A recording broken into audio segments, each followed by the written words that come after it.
Good evening and welcome back. If you want clear, fact-based breakdowns of what is really happening in Washington, make sure you subscribe to this channel right now so you never miss an update. Today on Capitol Hill, a tense but revealing exchange unfolded during a House hearing involving Congresswoman Marjorie Taylor Greene and Democratic lawmakers touching. I yield myself 5 minutes for a few comments and questions, and I actually am going to yield to Ms. Greene but I want to ask a couple of questions. As I understand it from looking at your bill, this just publishes the numbers, correct? Yes, that's correct. So I'll reclaim my time. Does it report any protocols on how these gentlemen or women that are on this list are questioned? No? No. Is it any protocols on how they're identified and detained? No. Okay. So it just publishes the pure numbers. Is that correct? Just making sure. Just tells the American people how many SIAs have come into the country. Does it report their names? No. Okay. All right. I yield. Is there anybody else who wants to make a comment about this? Mr. Goldman, you're recognized. Thank you, Mr. Chairman. I think there's actually a lot of ground for common bipartisan effort here. I can assure all of my colleagues that the immigration issue is top of mind, that Democrats are very concerned about whether there are convicted criminals who remain in this country, and because of our immigration laws, including the fact that a country has to be willing to take someone who is removed in order for that person to be removed. There certainly are lots of things that we can address here. Our national security is at a very perilous point. The fact that we are seeing such egregious breaches of security clearance, classified information that warrant members of governments of other countries to start to say they're going to reevaluate their intelligence sharing with us should give everyone in this room serious pause about how we are tackling national security. Now, publishing the number of SIAs, it may be nice to talk about. Certainly the transparency is something that we support, but it does nothing to ultimately secure our homeland. And I wish we were spending a lot more time on efforts to shore up our classified information, to shore up our relationships with our allies who provide us with intelligence information so that we can stop a terrorist attack, a real terrorist attack, not a terrorist attack based on alleged accusations of terrorism by members of this committee or members of the White House. You see, you aren't actually a terrorist just because a member of Congress from Georgia says you are. There actually has to be evidence provided to support that. That's how our country works. That's how due process works. That's how the rule of law works. Is the president doesn't get to determine that someone is or is not a terrorist.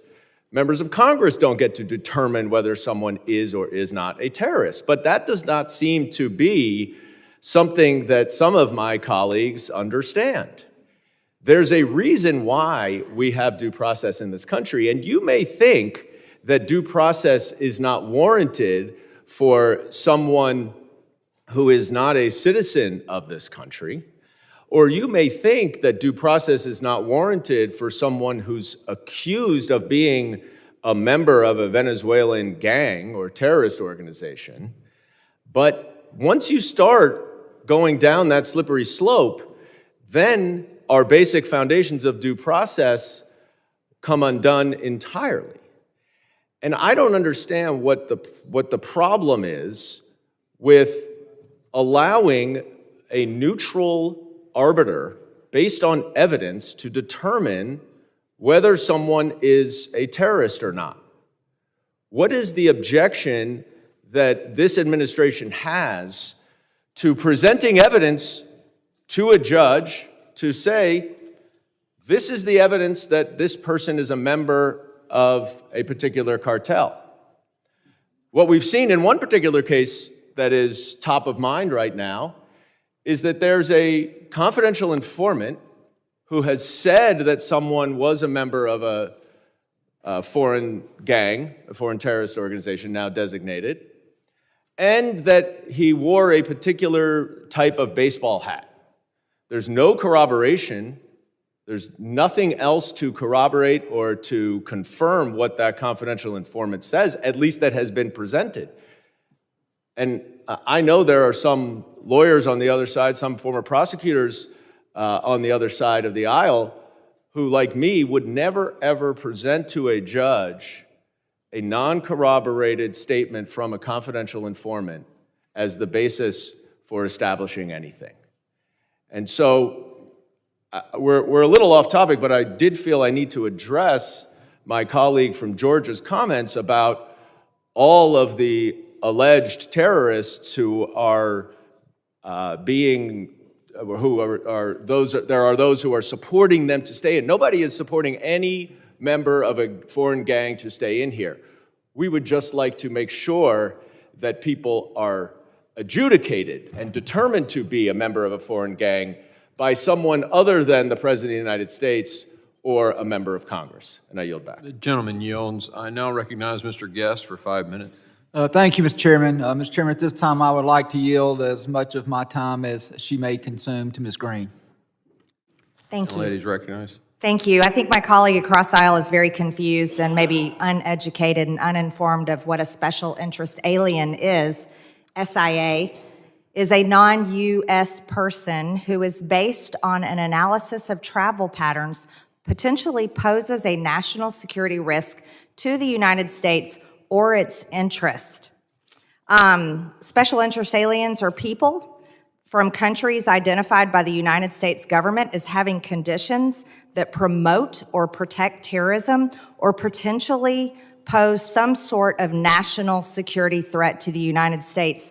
It's hard for me to fathom that anyone on this committee would be opposed to simply reporting the number of special interest aliens that Homeland, that our great men and women that served as Border Patrol agents, that any of our police, any of our ICE agents happen to detain, and it's just the number. We're just telling the American people how many.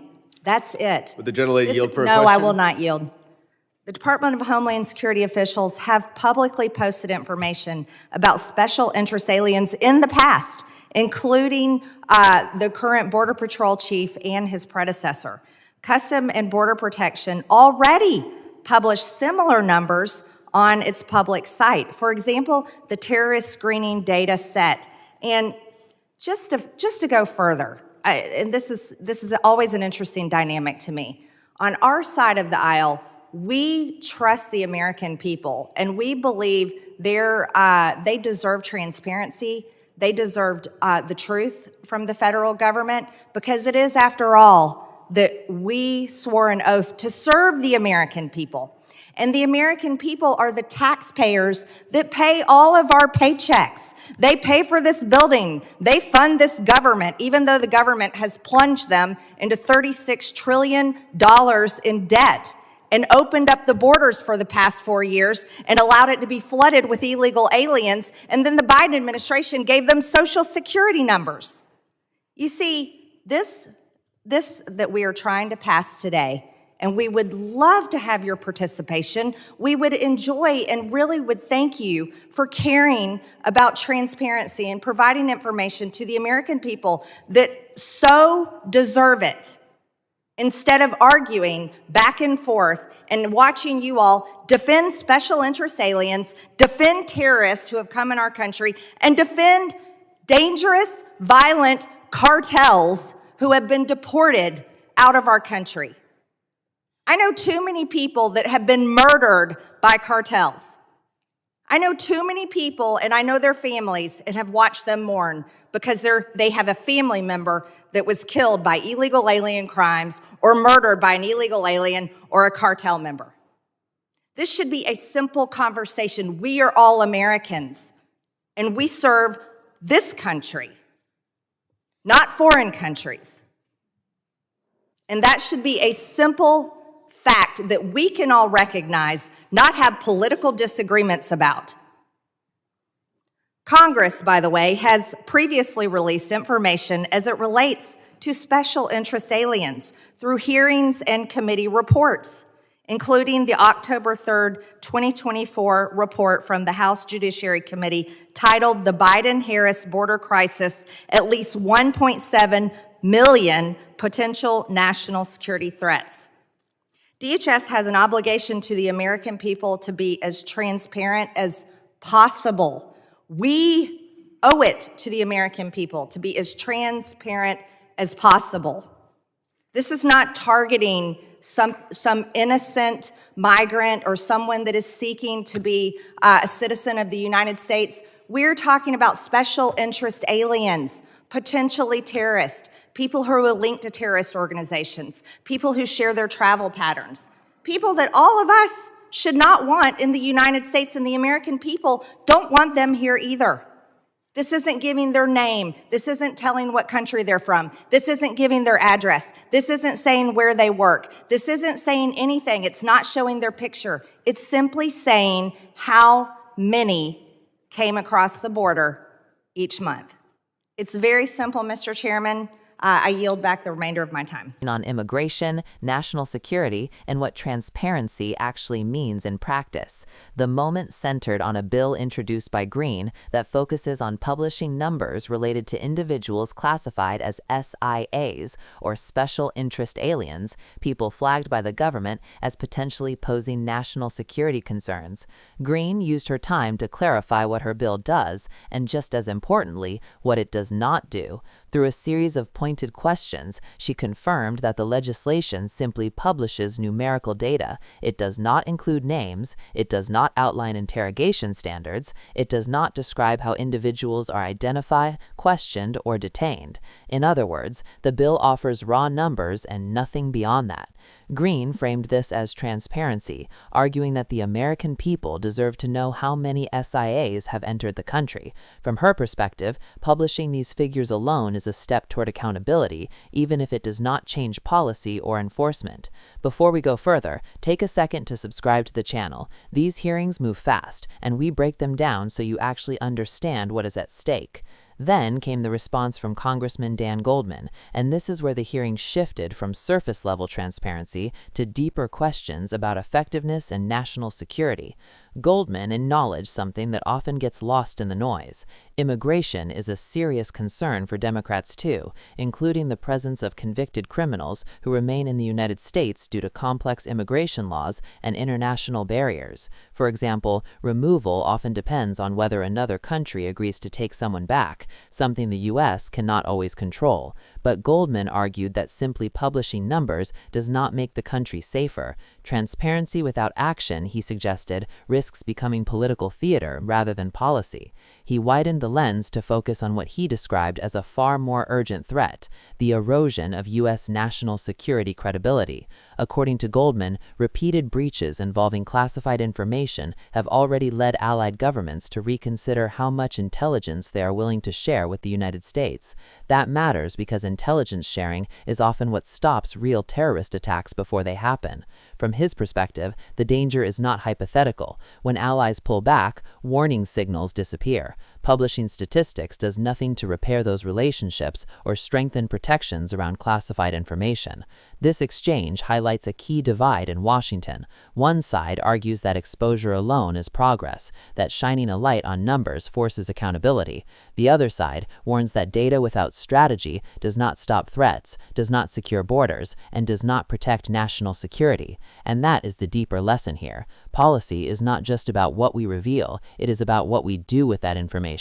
Numbers can inform the public, but they do not replace enforcement, diplomacy, or intelligence coordination.